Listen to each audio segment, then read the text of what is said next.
Vamos a leer Lucas capítulo 14, versos del 15 al 24.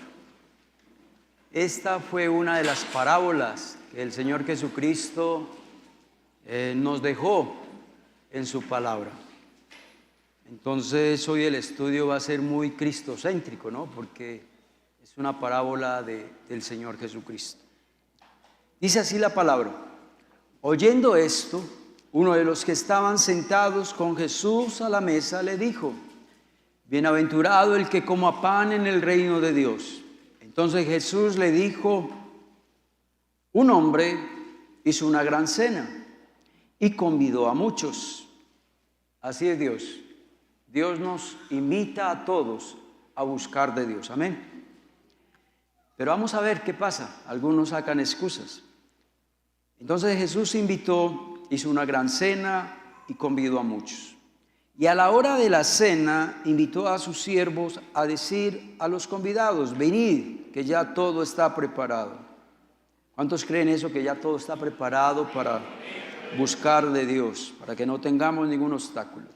Y todos a una comenzaron a excusarse. Ahí la palabra excusarse significa que empezaron a evadir la invitación, a rehusar, a desecharla, a negarse. Y dice que el primero dijo como excusa: he comprado una hacienda y necesito ir a verla, te ruego que me excuses. Otro dijo: he comprado 5 yuntas de bueyes y voy a probarlos, te ruego que me excuses. Y otro dijo: acabo de casarme y por tanto no puedo ir. Vuelto el siervo le hizo saber estas cosas a su señor. Entonces, enojado el padre de familia. ¿Será que Dios se enoja? Claro, Él hace una invitación, hace todos los preparativos para que usted y yo le busquemos, y sacan excusas. Entonces, enojado el padre de familia le dijo a su siervo: ve pronto por las plazas, por las calles de la ciudad, trae acá a los más pobres, a los mancos, a los cojos, a los ciegos. Y dijo el siervo: Señor, se ha hecho como mandaste, si aún hay lugar. Y dijo el Señor al siervo: ve por los caminos, ve por los vallados y fuérzalos a entrar para que se llene mi casa. Porque os digo que en ninguno de aquellos hombres que fueron convidados gustarán de mi cena. Pueden tomar asiento, hermanos. Tremenda esa última frase, ¿no? Aquellos a las que Jesús invita y sacan excusas para no buscar de Dios, esas personas no gustarán de la gran cena. El título del sermón de hoy, ¿qué tal si me lo colocan? Lo he colocado: los beneficios de poner a Dios de primero. Si yo le preguntara a la mayoría de los que estamos acá si Dios es lo más importante en su vida, yo sé que muchos de nosotros responderíamos de una que sí.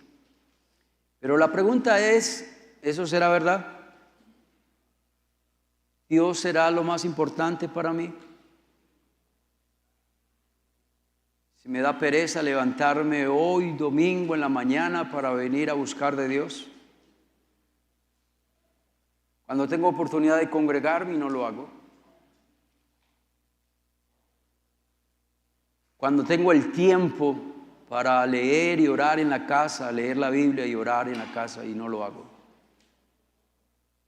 cuando tengo la oportunidad de pecar o no pecar y opto por pecar, ¿será cierto que Dios es lo más importante en tu vida? En esta parábola, Dios invita a 3 personajes a la gran cena en el reino de los cielos. ¿Cómo así que invita a la gran cena en el reino de los cielos? En pocas palabras, Jesús invita a 3 personas a que le busquen. En esta parábola, Jesús invita a 3 personas para que busquen de Dios, para que entreguen su vida al Señor, para que Dios sea el primero y el más importante en su vida. Dice la parábola que todo ya estaba ¿qué? Preparado. Y es verdad, lo que hizo Dios en el Antiguo Testamento con el pueblo de Israel, lo que hizo el Señor en la Trinidad, o lo que hizo el Señor Jesucristo en la cruz del Calvario, lo que hizo Jesús en su ministerio de dejarnos una palabra, de dejarnos una doctrina cristiana.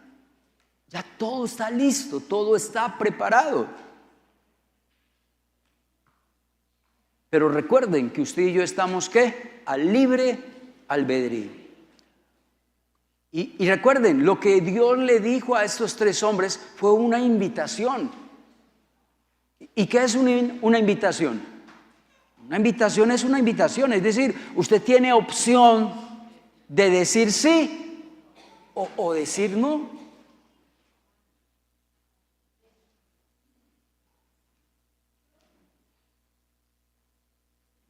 Cuando uno invita a una fiesta, ya sea a unos 15, ya sea a unas bodas o ya sea a unos cumpleaños, siempre vamos a encontrar dos clases de personas.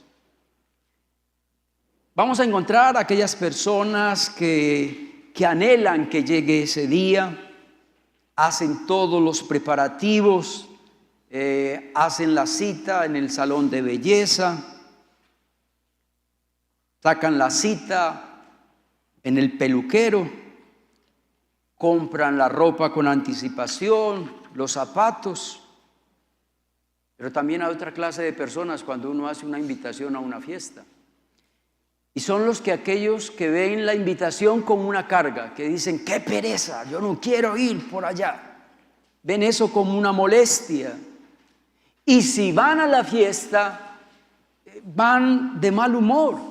Y si van a la fiesta, van enojados y van con una mala actitud. Usted sabe que hay personas que vienen a la iglesia así, con mal humor, enojados.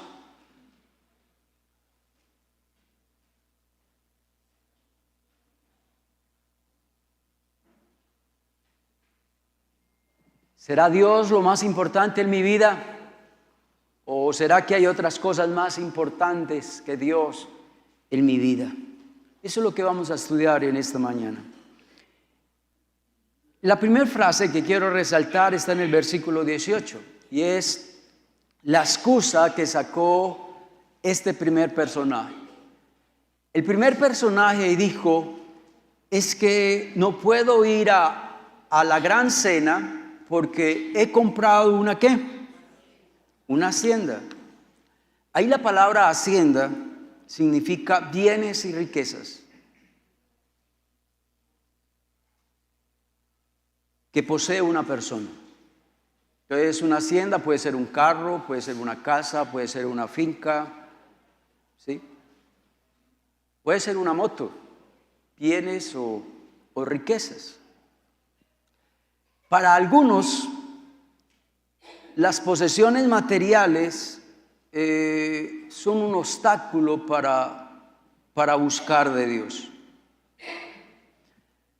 Hace por ahí 6 meses estuve hablando con alguien, no asiste a esta iglesia, pero ella me dijo que hacía varios meses no se congregaba.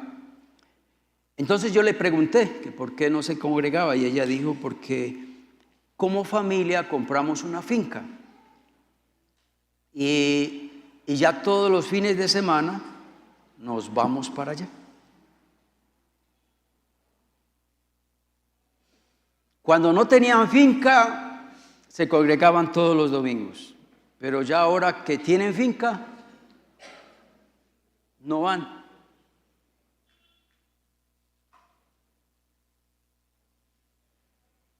Qué triste que las bendiciones de Dios se nos vuelvan un estorbo para buscar de Dios en nuestra vida.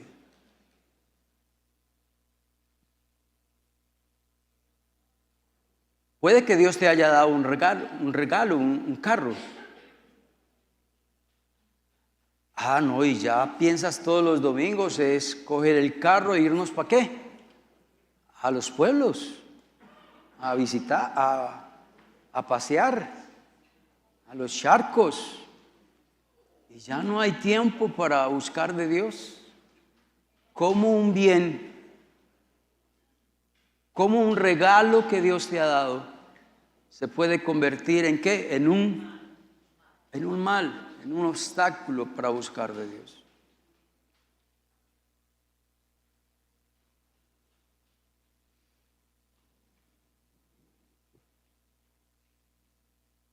Usted sabe que usted dirá, pastor, pero ese mensaje no es para mí porque yo no tengo haciendas, yo no tengo bienes ni riquezas.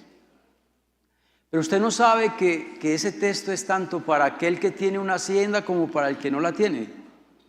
Porque es que hay personas que no tienen una hacienda o bienes y riquezas, pero toda la vida se afana por conseguir ¿qué? Esa hacienda. Entonces, por ese afán de conseguir esa hacienda, esos bienes y esas riquezas, trabaja para conseguir esa hacienda. Y mira, aunque no la tengas, pero dejas otras cosas, aún deja lo más importante que es Dios por conseguir eso que tanto anhelas. La fiebre por las posesiones es una de las enfermedades del siglo actual. Y esa fiebre por tener posesiones, bienes y riquezas, eso destruye familias, destruye gobiernos, o si no, Maduro por algo está allá, ¿cierto? Por los bienes y las riquezas. Destruye vidas espirituales. Hoy en día la filosofía de vida para muchos es: mientras más tengo, más feliz seré. Nada es suficiente, quiero más. No importa, la idea mía es conseguir esto y no me importa perjudicar a quien tenga que perjudicar. Si tengo que sobornar, pues soborno. Si tengo que sacrificar mi familia, mis hijos, mi cónyuge, mi hogar, o aún hasta mi vida espiritual, la sacrifico, pero la idea es obtener ¿qué? Esa hacienda. Tremendo, ¿no? ¿Usted cree que hay muchos que sacan esa excusa para no buscar de Dios? Sí. Los bienes y riquezas de este mundo.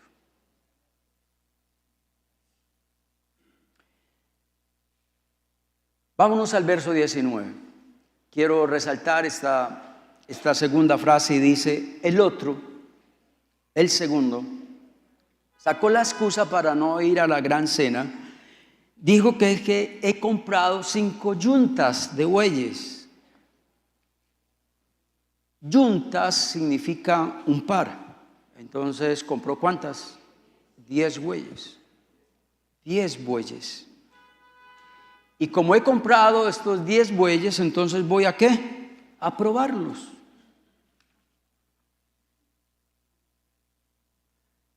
Para uno comprar 10 bueyes es porque le estaba yendo bien en el trabajo a este hombre, ¿o no? Si compró 10 bueyes era porque le estaba yendo bien en su trabajo, había prosperidad económica, de pronto su negocio estaba creciendo y el trabajo le estaba dando un buen dinero. Este segundo hombre sacó la excusa para no buscar de Dios y colocó como excusa ¿qué? Su trabajo. Y colocó como excusa su negocio. Para muchos, el trabajo es lo más importante, es lo primero. Lo primero no es Dios, lo primero es el negocio o el trabajo.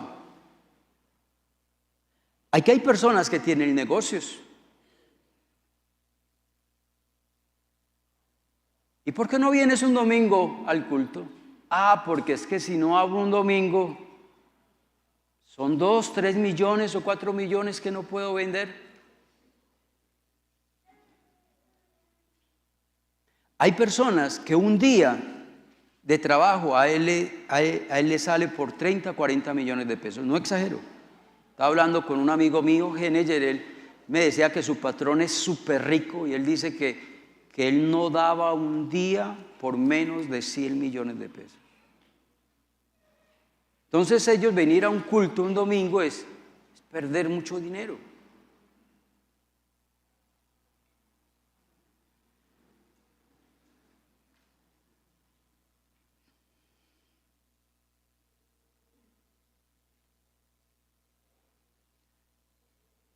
Yo no estoy diciendo que no trabajemos, ni que el trabajo no sea importante, no.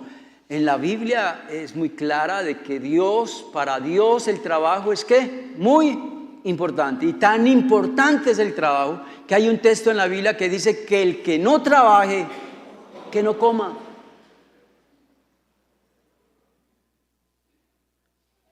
¿Qué le dice Dios a esos que no buscan de Dios por su negocio, por su trabajo? Apocalipsis 3:17. Es un texto duro. Tal vez de los textos más duros que hay en la Biblia es este. Porque tú dices, yo soy rico, me he enriquecido y de ninguna cosa tengo necesidad. Y mira lo que Dios le dice. Y tú no sabes que tú eres un desventurado, miserable, pobre, ciego y desnudo. Bueno, gracias a Dios que yo no escribí ese texto, ¿no? Y si tiene algún problema con ese texto, hable con Dios. Amén. Hermanos, que el trabajo no se nos convierta, ¿qué? Un estorbo para buscar de Dios. Hay trabajos donde trabajar un domingo es obligatorio. Estoy hablando de los que trabajan como vigilantes. Y hay otros trabajos que no descansan un domingo, sino un día entre semana. Bueno, si usted ya tiene sus 40, 50 años y tiene ese trabajo, yo le aconsejo, siga en ese trabajo, pero eso sí, congréguese, ¿qué? Los miércoles. Pero ni vienen los miércoles.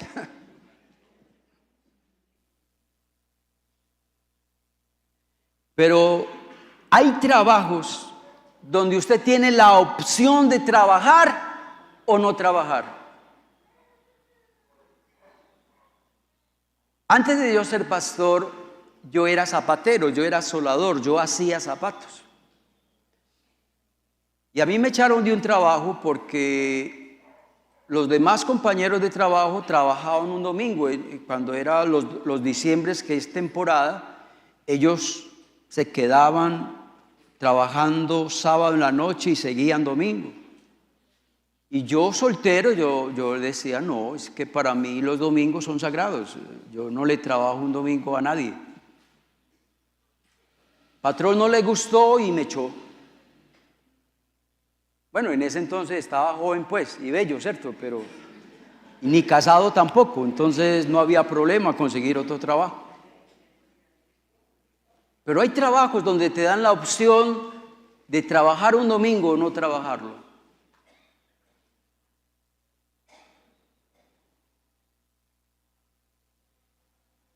Hermanos, que nuestro corazón no se llene de ¿qué? De codicia. Hay personas que todo lo ven en función del dinero, que todo lo ven en función de ganancias materiales. Y no les importa lo espiritual, sino lo material. No creamos que la vida consiste en trabajar, horas extras, cerrar tarde el negocio, trabajar los domingos, trabajar día de fiesta, no tener descanso. Hermanos, cuando trabajamos de esa manera, entonces no vamos a tener tiempo ni para buscar de Dios, ni tiempo tampoco para dedicarle tiempo a las personas más importantes de nuestra vida, que es nuestro cónyuge y nuestros hijos. Eclesiastés 4:8, tremendo ese texto. ¿Quién lo escribió? Salomón, uno de los hombres más ricos sobre la tierra, un hombre que trabajó duro en la vida, un buen rey, uno de los mejores reyes. Y dice aquí está un hombre solo. ¿Por qué estará ese hombre solo? Ya nos va a decir por qué está solo. Y sin sucesor, que no tiene hijo ni hermano, pero nunca ¿qué? Cesa de trabajar, ni sus ojos se sacian de sus riquezas, y ni se pregunta: ¿para quién trabajo yo y defraudo mi alma del bien? También esto es vanidad y duro trabajo. Qué horrible cuando el trabajo, en vez de volverse una bendición, se vuelve ¿qué? Una maldición. Cuando el trabajo te aleja de Dios y te aleja de la iglesia y te aleja de tu esposa y de tus hijos.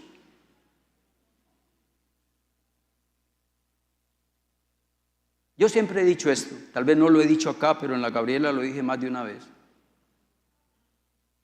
Cuando usted trabaja un domingo, en vez de venir al culto, ese dinero que ganas,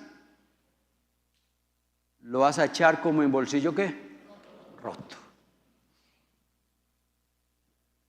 Ese dinero no va a ser bendecido. Y era usted pastor, pero eso es algo suyo, eso está en la Biblia. Eso está en la Biblia. Vamos para allá, Ageo capítulo 1, versos 5 al 10. Pues así ha dicho Jehová de los ejércitos. Meditad bien, eso es lo que Dios nos quiere decir en esta mañana. Piensen bien lo que estamos haciendo. Sembráis mucho, en pocas palabras, trabajáis mucho y recogéis poco. Coméis y no os saciáis. Bebéis y no quedáis satisfechos. Os vestís y no os calentáis. Y el que trabaja a jornal, mire lo que dice. Y los que trabajan a jornal reciben su jornal en saco roto. ¿Pero por qué? Ahí nos va a dar las razones del verso 7 del por qué cuando usted y yo no le damos el primer lugar a Dios en nuestra vida. Mire lo que pasa. Todo lo que usted recibe como salario va a ser como saco roto. Así ha dicho Jehová de los ejércitos. ¿Por qué? Meditad sobre estos caminos. ¿Por qué? Subid al monte, traed madera, reedificar la casa. ¿Se acuerda que ese estudio lo dimos hace un mes, 2 meses? Que el pueblo de Israel, sus casas estaban lindas, artesanadas, mientras que la casa de Dios estaba ¿qué? Desierta. Su vida espiritual estaba desierta. Y dice el Señor: reedificar la casa y pondré en ella mi voluntad y seré glorificado, ha dicho Jehová. Buscad mucho y halláis poco, encerráis en casa y yo os disiparé en un soplo. ¿Por qué? Dice Jehová de los ejércitos: por cuanto mi casa, la casa de Dios, está desierta. La vida espiritual de muchos está desierta y cada uno de vosotros corre a su propia casa, corre a las cosas materiales. Verso 10: por eso se detuvo de los cielos sobre vosotros la lluvia. Esa es la razón por la cual muchas personas no son bendecidas. Esa es la razón por las cuales las personas le oran a Dios y Dios no contesta. ¿Sabe por qué? Porque le dieron más prioridad a lo material que a lo espiritual. Mira lo que dice al final: y la tierra detuvo ¿qué? Sus frutos. Hay personas que tratan de encontrar en el trabajo la razón y el sentido de vida. Por eso cuando una persona la echan del trabajo, para ellos se les acabó la vida. Por eso es que hay personas que están desempleados y no le encuentran sabor a nada. ¿Por qué? Porque para ellos la razón y el sentido de vida lo da el trabajo. No, hermanos, el trabajo no lo es todo. Amén, hermanos.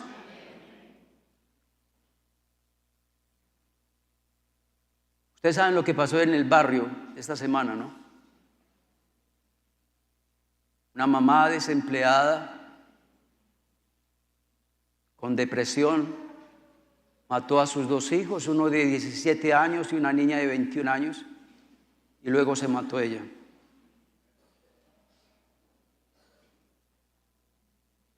Creía que el trabajo lo era todo y que si no tenía trabajo no tenía nada, su vida no tenía sentido. Eclesiastés 2:11: Miré yo luego todas las obras que habían hecho mis manos, dice Salomón. Él trabajó mucho. Dice, y también miré el trabajo que tomé para hacerlas. ¿Y qué dice? ¿Cuál fue la conclusión de Salomón? Todo era vanidad y aflicción de espíritu. ¿Y sin qué? Y sin provecho debajo del sol. 1 Timoteo 6, del 9 al 10 dice, porque los que quieren enriquecerse caen en tentación y lazo y en muchas codicias necias y dañosas que hunden a los hombres en la destrucción y perdición, porque raíz de todos los males es el amor al dinero, el cual codiciando algunos se extraviaron de la fe y fueron traspasados de muchos dolores. Y mira cómo Salomón termina su libro de Eclesiastés 12:13. Cierto que él nos habló en el libro de trabajo, de cómo trabajó en la vida y dijo, eso no tiene, es algo, es vanidad y aflicción de espíritu. No trae ningún beneficio. Si usted vino a esta vida a trabajar, pues déjame decirte que esa es la peor razón de vida que hay sobre la tierra.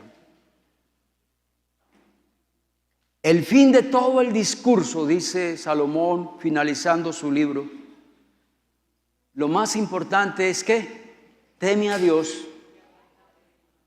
y guarda los mandamientos. Pero es importante, tremendo, ¿no? Porque eso es todo en el hombre. Lo más importante de la vida del ser humano es temer a Dios y guardar ¿qué? Sus mandamientos. Lo mejor que puede hacer un ser humano es eso, poner a Dios como ¿qué? En primer lugar. Y ya el tercer personaje, Lucas 14:20, creo que hoy vamos a salir tempranito. El tercero dijo, y otro dijo, acabo de casarme y por tanto no puedo ir.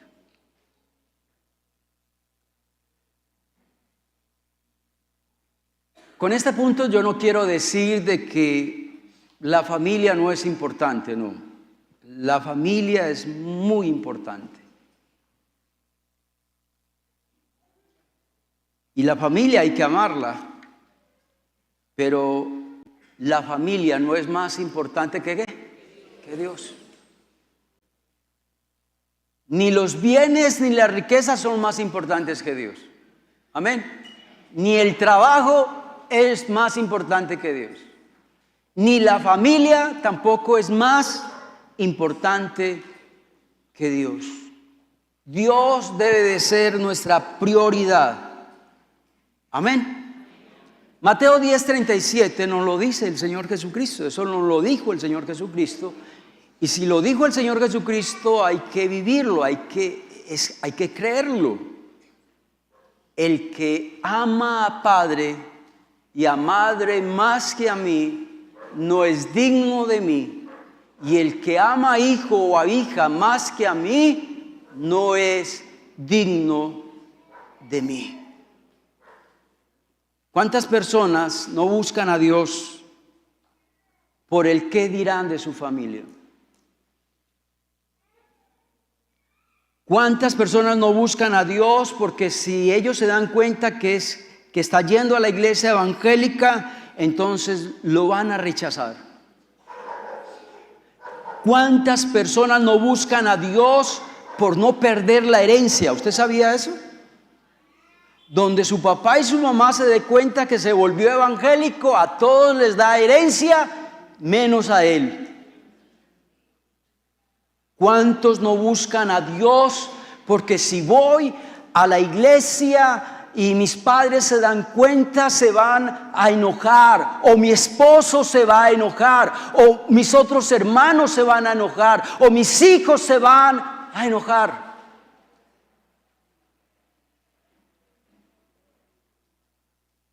Dios está por encima ¿de qué? De todo. Quiero, el último punto, solo quiero tratar 2 textos nomás. Quiero ya terminar, dar una conclusión. Y el título que le he dado al 4.º punto es versículos que nos hablan de que Dios debe de ser lo más importante en mi vida. Yo me hice esa pregunta, 2 textos donde uno vea de que Dios debe de ser lo primero y lo más importante en nuestra vida. Y el primero que se me vino fue Salmos 37, verso 4 al 5. Mira lo que dice, qué precioso es este salmo. Deleítate asimismo en Jehová, y Él te concederá las peticiones de tu corazón. Déjeme en ese texto ahí. La palabra ahí, deleite, significa disfrutar. Yo no sé cuántos disfrutan buscar de Dios. Es que aquí la idea no es venir por venir. Aquí la idea no es venir por cumplir. Eso a Dios no le sirve. Eso es como cuando usted le da un beso a su esposa por cumplir. Ese beso no supo a qué, a nada.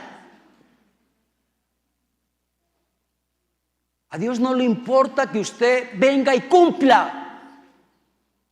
A Dios lo que le interesa es que usted se deleite, que a usted le guste venir al culto, que una de las cosas que más lo atrae y le gusta hacer en la vida es buscar de Dios. Cuando usted se deleita en Dios, mira lo que va a pasar. Dios te concederá ¿qué? Las peticiones de tu corazón. Pero es que nosotros como que no sabemos leer ese texto. Porque nosotros le pedimos a Dios cosas. Porque sí somos muy buenos para eso, ¿sí o no? Eso hasta hacemos la lista. Antes de empezar la oración hacemos una lista, como el mercado, ¿no? Primero voy a orar por esto. Y todo es pedir. Pero vienes a la iglesia enojado, vienes por cumplir, dices, uy, qué culto tan aburridor, qué alabanza tan aburrida, qué palabra tan aburrida, me quiero ir. Pero eso sí, por las noches, pida.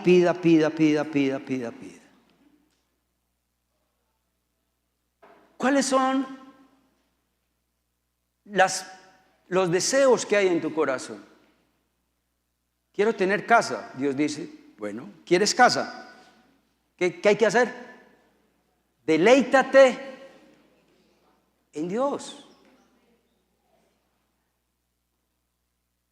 ¿Quieres una moto? ¿Quieres una casa? ¿Quieres un carro? Eso es lo que hay en tu corazón, hágale. ¿Quieres ser profesional, pero no tienes plata para cómo estudiar en la universidad? ¿Quieres terminar una carrera? ¿Quieres casarte? ¿Quieres tener un novio, una novia? Ah, ya, el Señor que te está diciendo, deleítate en Jehová. Aquí Dios es como un trueque. ¿Me hago? ¿Ustedes saben qué es un trueque? Vea, yo le doy esto, pero si usted me da lo que usted tiene, un trueque. Entonces Dios dice, mira, si tú me das esto, dice Dios, yo te daré ¿qué? Todas las peticiones que hay en tu corazón.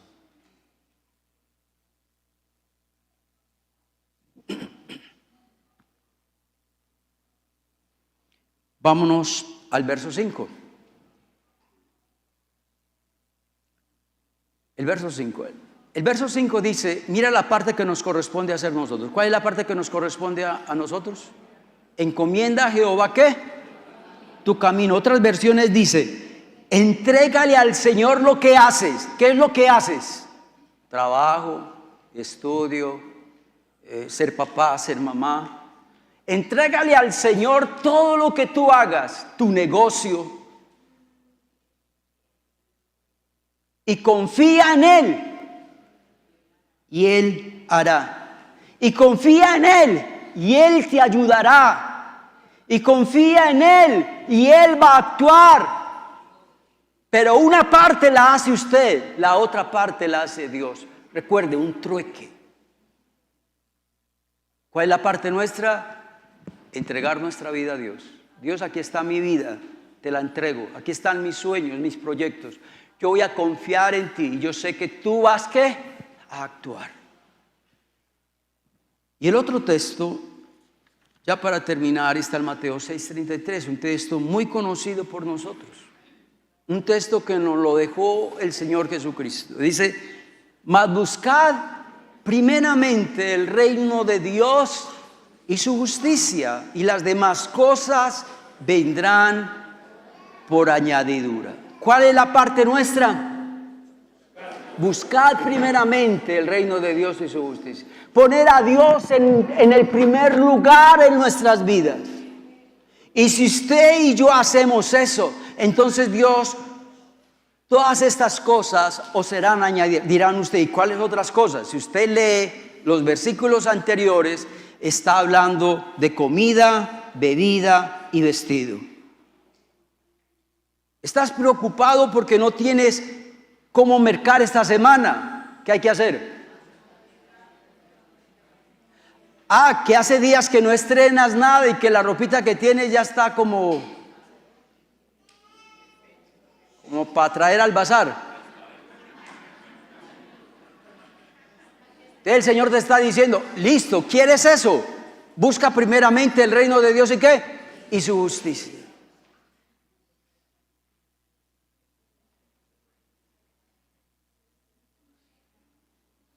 ¿El Señor nos habló o no? Amén.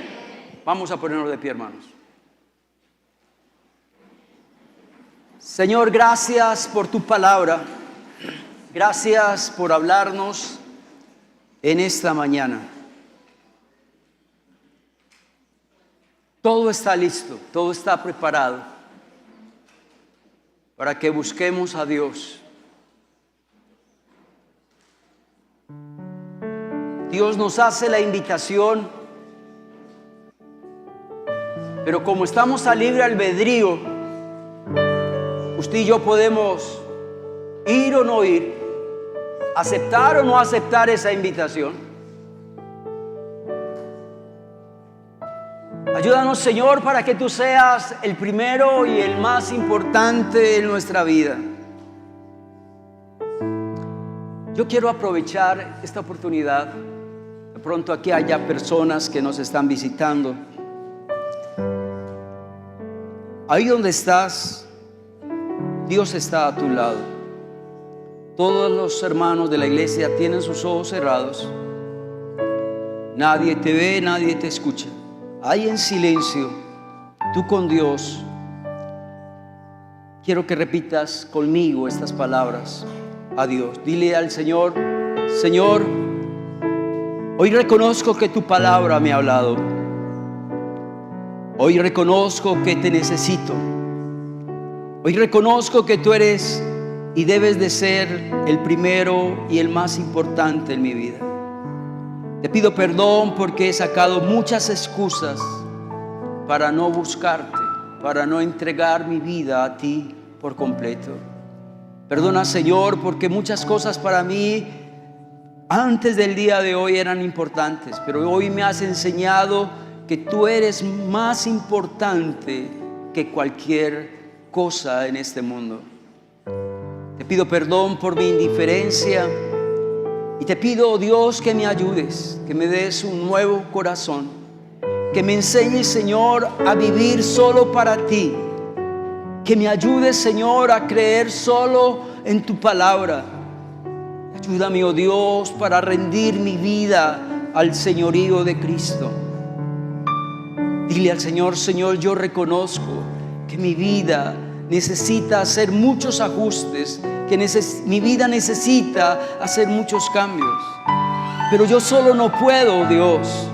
Por eso te pido, Dios, en esta mañana que me ayudes, que me des la fuerza, que me des el dominio propio, que me des la voluntad, oh Dios, para dejar aquellas cosas, Señor, a las cuales le he dado más importancia en mi vida, oh Dios. Quiero aceptar esa invitación que me haces esta mañana, Señor.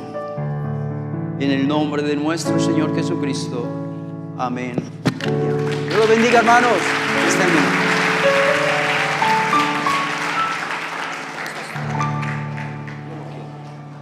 ¿Qué más?